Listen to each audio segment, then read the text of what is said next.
Sir ఫైనల్గా 2 విమర్శలు మీ మీద కనపడుతుంటాయి. ఒకటి, మీ సామాజిక వర్గాలకు చెందిన వ్యక్తులకి మీరు ఎక్కువ ప్రాధాన్యత ఇస్తారని ఒకటి.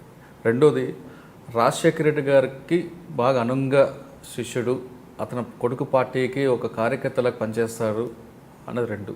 ఆ పార్టీ ఎప్పటికైనా అధికారం రావడానికి మల్లారెడ్డి గారు తీవ్రంగా కృషి చేస్తారనేది రెండోది.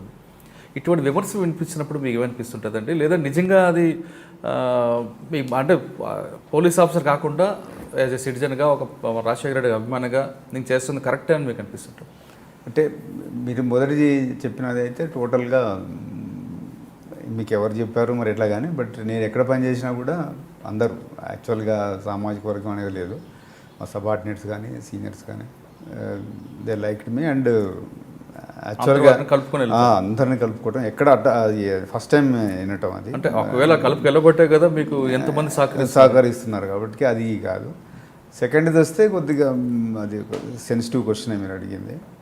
బట్ డెఫినెట్గా ఓకే, ఒక పొలిటికల్ ఒక స్టేట్స్మెన్ని అభిమానించడంలో తప్పలేదు అనుకుంటాను నేను. ఐ డోంట్ థింక్ ఇది ఎస్, రాజశేఖర రెడ్డి గారిని అభిమానించడంలో గర్వంగానే ఫీల్ అవుతాను తప్పితే డిఫెన్స్గా ఏం ఫీల్ కావట్లేదు. Yes, I like as a police officer, as a individual I definitely అంటే నాకంటే అది రాజశేఖర రెడ్డి గారు అనేది ఒక is a great humanist, a great leader. ఉమ్మడి రాష్ట్రంలో ఏ ముఖ్యమంత్రి కూడా అంత ప్రజాదరణ పొందలేదు. సో అటువంటి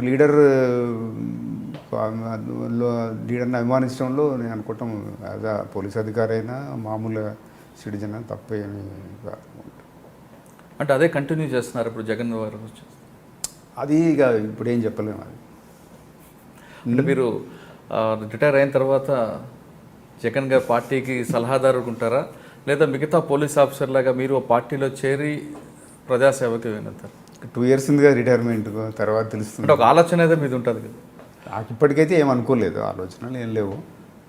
సో చూద్దాం రిటైర్ అయిన తర్వాత 2 years తర్వాత అప్పుడు ఉండే పరిస్థితి. ఇప్పుడు 2019 ఎన్నికలకి జగన్ గారికి సలహాలు ఇచ్చే అవకాశం కనిపిస్తుంది? ఇప్పుడు వారికి ఎంతోమంది ఉంటారు కదా సలహా ఇచ్చారు, మన పెద్ద సలహా ఉంటుంది. యాజ్ ఎ పోలీస్ ఆఫీసర్ ఉండాల్సిందే నేను 2020 వరకు. తర్వాత రిటైర్ అయిన తర్వాత ఏం జరుగుతుంది? అంటే మీకున్న ఇన్ఫర్మేషన్ ప్రకారం 2019లో ఆంధ్రప్రదేశ్లో వైఎస్ఆర్పీ వస్తుందంటారా, టీడీపీ వస్తుందంటారా, జనసేన వస్తుందంటారా, లేదా మీ డిపార్ట్మెంట్లో పనిచేసి వచ్చి ప్రజల్లో తిరుగుతున్న జేడి లక్ష్మణ్ గారు అతని పార్టీ వస్తుందంట? ఇప్పుడు చెప్పలేం కదా మనం ఎట్లా ఏం జరుగుతుంది. అని మీరు ప్రజల నాడిని బాగా గుర్తిస్తారు కదా? అంటే ఇది కరెక్ట్ అయిన ప్లాట్ఫామ్ కాదు అనిపిస్తుంది. ప్రజల నాడి గుర్తించవచ్చు, బట్ ఇది టూ ఎర్లీ అవుట్ ఉంది. ప్లస్ యాజ్ అ పోలీస్ ఆఫీసర్గా కూడా మనం ఇంటర్వ్యూ ఇస్తున్నాం కాబట్టి ఇది కరెక్ట్. బట్ ఏదైనా ఇంకా 2 years కదా, 2 years తర్వాత డెఫినెట్గా మీకు తెలుస్తుంది. మీరు చూస్తున్నారు ఐ డ్రీమ్ న్యూస్ని. మీరు చూస్తున్నది ఐ డ్రీమ్ న్యూస్. అంటే కళలని నిజం చేస్తూ ప్రజలకి నిజాలని కళల ద్వారా తీసుకొచ్చే ఐ డ్రీమ్కి మై బెస్ట్ విషెస్. మీరు చూస్తున్నది ఐ డ్రీమ్ న్యూస్. మీరు చూస్తున్నారు I dream channel. For more videos please subscribe I dream. మరిన్ని వీడియోల కోసం ఐ డ్రీమ్ని సబ్స్క్రైబ్ చేయండి. Please subscribe I dream. And I'm very much satisfied with the way interview went on. Kindly subscribe to I Dream. For more videos, subscribe to I Dream. And loads of fun entertainment and content. Do watch I Dream.